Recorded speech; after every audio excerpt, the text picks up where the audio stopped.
दोस्तों, अगर आप ये कहानी सुन गए तो जिंदगी भर बोल नहीं पाएंगे। मैं हूँ जीतू, कहानी सुनाता हूँ। दिल की हिला देने वाली कहानी, जिससे एक दिन सड़क किनारे एक लावारिस बच्ची मिली। उस बच्ची के हाथ ठंड से नीले पड़ चुके थे और उसकी उंगलियों में एक कागज दबा हुआ था। उस कागज पर एक लाइन लिखी थी, सच तुम तक खुद पहुंच जाएगा। और जब एक दिन डीएनए टेस्ट हुआ, जो सच सामने आया, उसने पूरे शहर को हिला कर रख दिया। दोस्तों, ये कहानी का हमारा दूसरा भाग है। हमारे साथ बने रहिए वीडियो के अंत तक। आज की कहानी शुरू करते हैं। उसने आरू को गोद में उठाया, सीने से लगाकर खूब देर तक रोती रही। अब तक जो खालीपन वो खुद में महसूस करती आई थी, उसने अब एक नाम मिल चुका था, आवाज मिल चुकी थी, मम्मा। खिड़की से हल्की धूप अंदर आ रही थी, मगर कविता के मन में अंधेरा अब तक छाया हुआ था। रिपोर्ट के सच ने उसकी पूरी जिंदगी को हिलाकर रख दिया। वो उस दौर में खो गई जब वह खुद न जाने किस कस्मकस में थी, और किस तरह उसने उस दर्द से बचने के लिए उसने अपने दिल को कठोर कर लिया था।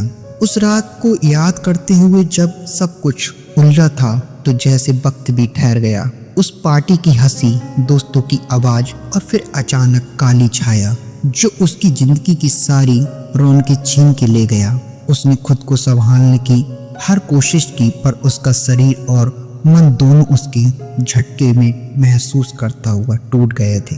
अस्पताल की दहलीज पर जो बात कही गई थी, वो अब उसकी समझ में साफ साफ हो रही थी। डॉक्टर ने कहा था कि बच्चा गिरा दिया, लेकिन सच में क्या हुआ था? क्या सचमुच वो बच्चा मर गया था या किसी ने उसे छुपा दिया था? कविता ने अपने ऑफिस के कंप्यूटर पर पुराने फाइलों को खंगालना शुरू किया। उस वक्त के केस के दस्तावेज, पुलिस रिपोर्ट, मेडिकल रिकॉर्ड, हर चीज पर एक भी बात साफ नहीं थी। पर सब कुछ अधूरा, टेढ़ा मेढ़ा, जैसे किसी ने जानबूझकर सबूत मिटा दिए हों। उसके दिल में एक सवाल लगातार गूंज रहा था, मेरी बेटी को मुझसे क्यों कोई दूर करेगा? अचानक उसका फोन बजा। स्क्रीन पर एक अनजाना नंबर था। कविता ने हिचकाते हुए कॉल उठाई और रिसीव किया। कविता जी, मैं अमित। आवाज आई, आपके अतीत से जुड़ी कुछ बातें मुझे बतानी है। वो दिन आप मुश्किल में थी, मैं वहां था, और मैं जानता हूँ कि उस बच्चे का क्या हुआ। कविता के मन में एक साथ डर और उम्मीद दोनों जाग उठे। कहिए अमित, मैं सुन रही हूँ। आपके बच्चे को किसी ने सुरक्षित जगह पर भेज दिया। वो बच्चा जिंदा है और अब वही बच्ची आपके सामने है। कविता का दिल धड़क उठा। उसने झट से पूछा, कहाँ है वह? कौन है वह? आपके गेस्ट हाउस में है आरू नाम की बच्ची, अमित ने कहा। कविता को लगा जैसे सारी उलझन एक नई रोशनी में बदल गई हो।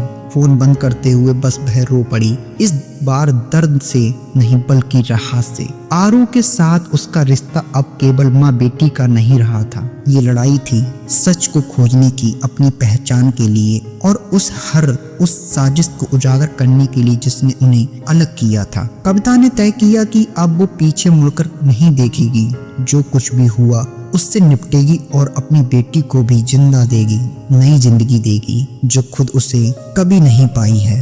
कविता ने अगले ही दिन अपने पुराने कॉलेज के दोस्तों से मिलकर नया प्लान बनाया और अपने दोस्तों से मिलने का भी नए प्लान बनाए। उस दिन की यादें भले ही धुंधली हों, पर कुछ चेहरे जिंदगी भर मन में बसे रहते हैं। उसके मन में एक उम्मीद थी कि कोई होगा जो उसकी मदद करेगा, कोई होगा जो उसे रात की तह तक जाने में उसका साथ देगा। वो छोटे से कैफे में मिली उसकी 4 पुरानी दोस्त, रिया, सपना और अनु। चेहरों पर वही पहली दोस्ती की मुस्कान थी, पर आंखों में आज भी वह दर्द जो वक्त के साथ कम नहीं हुआ था। कविता, इतने सालों बाद मिलकर अच्छा लगा। रिया ने कहा, मुझे एक बात बतानी है, उस रात की जो मैंने हमेशा के लिए दफना दी थी। कविता ने धीरे से शुरुआत की। सपना ने सेंसिटिव होकर पूछा, क्या सच में कोई है तुम्हारी बेटी? ये सच है क्या? कविता ने सिर हिलाया। हाँ, डीएनए रिपोर्ट में आया है, लेकिन मुझे सच जानना है, उस रात क्या हुआ और क्यों मुझे मेरा बच्चा नहीं दिखाया गया?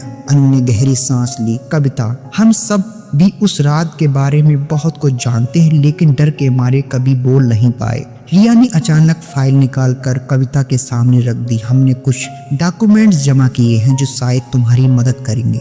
फाइल में कॉलेज के सुरक्षाकर्मी की रिपोर्ट और उस पार्टी की तस्वीर और एक पुलिस की अधिकारी की रिपोर्ट भी है। ये सब, रिया ने कहा। हमें लगता है कि किसी ने जानबूझकर केस को दबा दिया था। कविता के दिल में एक नई आग जली। उसने एहसास हुआ कि उसकी लड़ाई केवल बेटी के लिए नहीं बल्कि उस पूरे सिस्टम के खिलाफ भी है जिसने उसके नाजुक वक्त में अकेला छोड़ दिया था। हम साथ हैं कविता, सच को उजागर करके रहेंगे, सपना ने हिम्मत देते हुए कहा। कविता ने फैसला किया कि वह अब चुप नहीं रहेगी, उसकी बेटी के लिए, अपने लिए और उन सभी लड़कियों के लिए जो इस तरह की साजिशों की शिकार होती हैं। उस दिन से एक नई लड़ाई की शुरुआत हुई, सच की लड़ाई। कविता ने तय किया कि अब चुप नहीं बैठेगी। उस रात के सच को सामने लाना उसका फर्ज था, उसकी बेटी के लिए, अपने आप के लिए। उसने अपने ऑफिस में एक मीटिंग बुलवाई। दफ्तर की चौखट से लेकर बड़ी बड़ी सरकारी फाइलें तक सब कुछ आज उसकी लड़ाई का हिस्सा बन गया था। सबसे पहले उसने अपने सीनियर अफसरों से बात की, पर हर तरफ दीवारें थी। कुछ ने खुलकर समर्थन किया तो कुछ ने खामोशी से मना कर दिया। ये मामला पुराना है कविता, एक अफसर ने कहा, इस खगाड़ना मुश्किल होगा, ऊपर से भी दबाव है कि इसे आगे न बढ़ाया जाए। लेकिन कविता हार मानने वाली नहीं थी। उसने जमीनी कर्मचारियों, स्थानीय पुलिस वालों से संपर्क करना शुरू किया। कुछ लोग डर रहे थे, कुछ चुप थे, पर एक दो ने उनके भरोसों का जवाब दिया। कहानी की धारा अब तेज हो चुकी थी। कविता को पता चला कि उस पार्टी में बहुत सारे प्रभावशाली लोग शामिल थे। कुछ ने सच दबाने की पूरी कोशिश की। वो उन लोगों में भिड़ने को तैयार तक भी थे, चाहे धमकियां आए, कोई भी और अड़चन हो। इसी बीच उसने आरू को भी अपने करीब लाना शुरू किया। दोनों की नई मिली माँ बेटी की दुनिया धीरे धीरे आकार लेने लगी थी। कविता का फैसला किया कि वह इस लड़ाई को अकेले नहीं रहेगी।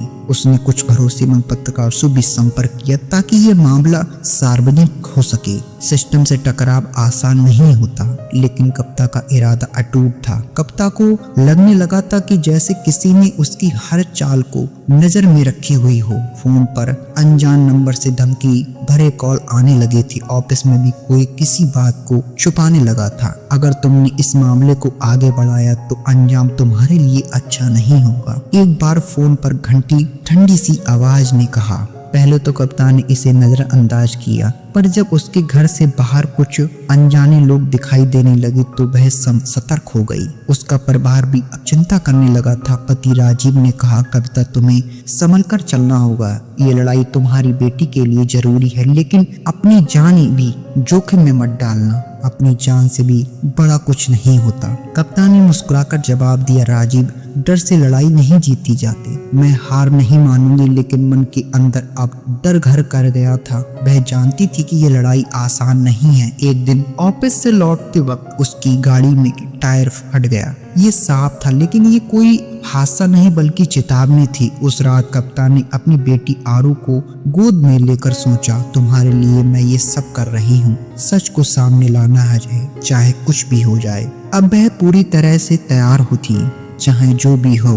धमकियां और खतरे के बावजूद कविता ने हार नहीं मानी। उसे पता था कि सच्चाई की ताकत सबसे बड़ी होती है, और जब वह अकेली थी तो मीडिया और जनता का साथ उसने नई ताकत देगा। उसने अपनी पुरानी दोस्त सपना के जरिए एक भरोसेमंद पत्रकार से संपर्क किया। सपना ने बताया, राधा चौधरी एक ऐसी पत्रकार है जो ऐसे मामलों को बहादुरी से उठाती है। मैं तुम्हें मिलवा दूंगी। कुछ ही दिनों में कविता राधा से मिली। राधा ने उसकी कहानी सुनी और कहा, ये सिर्फ तुम्हारा मामला नहीं, ये डर हर उस महिला की आवाज है जो सिस्टम के चक्रव्यूह में फंसी है। मैं इसे सामने लाऊंगी। राधा ने कविता जी का पूरा केस अपनी रिपोर्ट में उठाया। खबरें छपने लगी, टीवी चैनल पर चर्चा शुरू होने लगी। सोशल मीडिया पर लोग उनके समर्थक में खड़े होने लगे। लोगों ने कैंपस शुरू किया, हैशटैग सच की लड़ाई, हैशटैग कविता की कहानी। धीरे धीरे प्रशासन की दबाव में आने लगा। सरकार के बड़े अधिकारियों को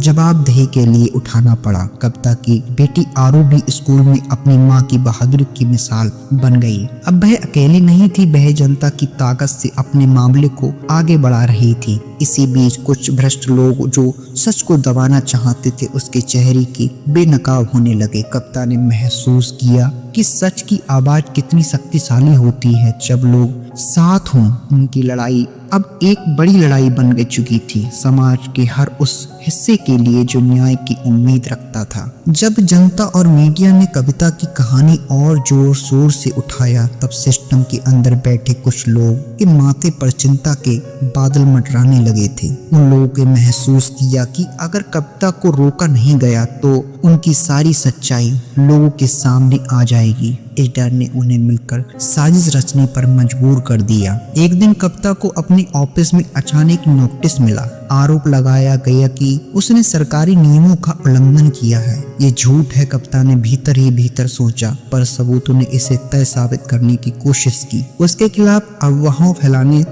शुरू हो गई थी कि वह भ्रष्ट है, कि उसने अपनी पहुंच का गलत इस्तेमाल किया है। कुछ पुलिस अधिकारी जो पहले उसके साथ थे अब उसे नजरअंदाज करने लगे। कविता ने महसूस किया ये सब उसकी लड़ाई को खत्म करने की कोशिश है, परंतु जनता और मीडिया का साथ जब उसकी सबसे बड़ी ताकत थी। राधा ने उसकी सफाई के लिए एक प्रेस कॉन्फ्रेंस रखी, जिसमें उसने सबूतों के साथ प्रशासन के भ्रष्ट तंत्र को उजागर किया। दोस्तों, आज की कहानी यहीं तक। आगे क्या हुआ, मिलते हैं हम नेक्स्ट पार्ट को लेकर। दोस्तों, आप ये कहानी कहाँ से सुन रहे थे हमें कमेंट में जरूर शेयर करें। दोस्तों, अगर आपके पास भी कोई ऐसी ही कहानी है तो हमें कमेंट में जरूर बताएं। हम आपकी कहानी अपने चैनल के माध्यम से लोगों तक जरूर पहुंचाएंगे। मिलते हैं दोस्तों इस कहानी का नेक्स्ट पार्ट लेकर। क्या हुआ बताते हैं अगले भाग में।